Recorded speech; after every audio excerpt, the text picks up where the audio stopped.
நாளை இறுதிக்கட்ட வாக்குப்பதிவு. ஆட்சி அமைக்கும் வியூகத்தில் இந்தியா கூட்டணி. நாட்டினுடைய மக்களவைக்கு இறுதிக்கட்டமான 7வது கட்ட வாக்குப்பதிவு நாளைக்கு நடக்கிறது.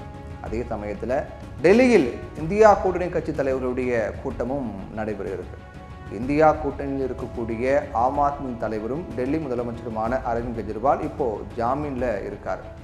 இந்த ஜாமீன் முடிஞ்ச உடனே அவர் ஆஜராகணும் அப்படின்னு நீதிமன்றம் உத்தரவிட்டிருக்காங்க. அவருடைய ஜாமீன் நாளையோட முடியுது.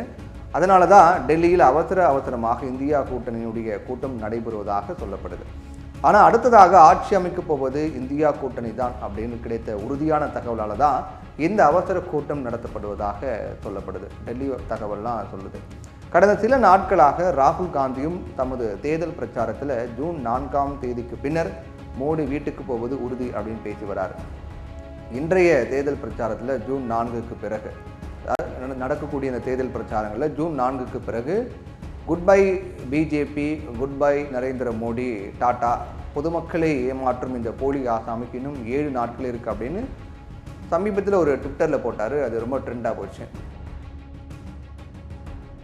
இந்தியா வாக்குகளை பெறுகிறது, சத்தமாகவும் தெளிவாகவும் பாஜகவிடமிருந்து நாடு விடுதலை பெறும், நாட்டின் உண்மையான நல்ல நாட்கள் வரவுள்ளன, வெகு விரைவில் அப்படின்னு நம்பிக்கையோடு பேசியிருக்கார். இவ்வளவு நம்பிக்கையாக ராகுல் காந்தி பேசுவதற்கு காரணம் இல்லாமல் இல்லை. இந்தியா கூட்டணி 280 தொகுதிகள் முதல் 300 தொகுதிகள் வரை கூட வெல்ல வாய்ப்பு இருக்கிறது அப்படின்னு அவருக்கு கிடைத்திருக்கக்கூடிய தகவல்கள் இதற்கு காரணம் அப்படிங்கிறாங்க.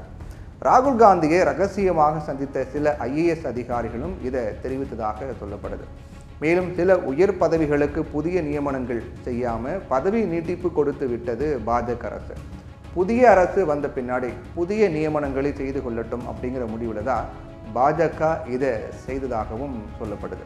கடந்த தேர்தலை போல இல்லாமல் காங்கிரஸும் இறங்கி வந்து சமாஜ்வாதி, சிவசேனா, தேசியவாத காங்கிரஸோட உடன்பாடு செய்து கொண்டு ஒரு வலுவான கூட்டணியை வட மாநிலங்களிலையும் அமைத்திருக்காங்க. இந்தியா கூட்டணிக்கு அறுதி பெரும்பான்மை கிடைக்கும் அப்படின்னாலும் கூட்டணி கட்சிகளுடைய தயவு இல்லாமல் காங்கிரஸால் ஆட்சி அமைக்க முடியாது அப்படிங்கிறதால தான் டெல்லியில் அவசரமாக இந்தியா கூட்டணி கூடுகிறது அப்படிங்கிறாங்க. மேலும் மேற்கு வங்கத்தில் தனித்து போட்டியிடும் இந்தியா கூட்டணியின் கட்சியான திரிணாமுல் காங்கிரஸ், கேரளாவில் காங்கிரஸை தோற்கடிக்க தீவிரமாக பணியாற்றிய கம்யூனிஸ்டுகள் போன்ற கட்சிகளின் நாடி பிடித்து பார்க்கவும் காங்கிரஸ் திட்டமிட்டிருக்கிறதா சொல்கிறாங்க.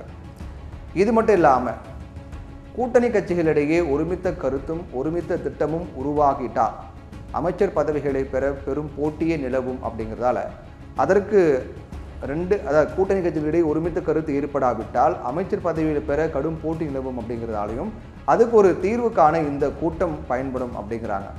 அதே நேரத்தில் டெல்லியில் இருந்து இன்னொரு தகவலும் கிடைச்சிருக்கு. அது என்னன்னா, பாஜக கூட்டணிக்கு 250க்கும் குறைவான இடங்களே கிடைக்கும் அப்படின்னாலும் தொங்கு நாடாளுமன்றம் மத்தியில் ஏற்பட வாய்ப்பு இருக்கிறது. இந்நிலையில் பாஜக மீண்டும் ஆட்சி அமைக்க பல்வேறு முயற்சிகளையும் மேற்கொள்ளும்.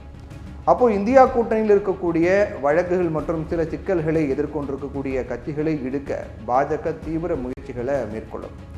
இந்தியா கூட்டணியிலேயே காங்கிரசுடன் முரண்பட்டு நிற்கும் கட்சிகளை தனது பக்கம் இழுக்க பார்க்கலாம் பாஜக. கம்யூனிஸ்ட் கட்சிகளை தவிர மற்ற கட்சிகளுக்கு பல்வேறு நெருக்கடிகளும் அபிலாஷைகளும் இருப்பதை கணக்கில் கொண்டு பாஜக செயல்படும். இத்தகைய பிரச்சனையை தவிர்க்கவே தமிழகத்தில் மீண்டும் காங்கிரஸ் ஆட்சி என்கிற முழக்கத்தை செல்வ பெருந்தகை முன்வைக்க இப்போது நடப்பதே காமராஜர் ஆட்சி தான் அப்படின்னு கூறி ஆப் செய்துவிட்டார் இளங்கோவன் அப்படிங்கிறாங்க. டெல்லியில் நாளை நடைபெறக்கூடிய இந்தியா கூட்டணி கூட்டத்தில் நாட்டின் நலன், மக்களின் நலன் எந்த அளவுக்கு முன்னெடுத்து செல்ல திட்டமிடப்படுகிறதோ அந்த அளவுக்கு தான் கூட்டணி ஆட்சியும் வலிமையானதாக இருக்க முடியும். பொறுத்திருந்து பார்க்கலாம்.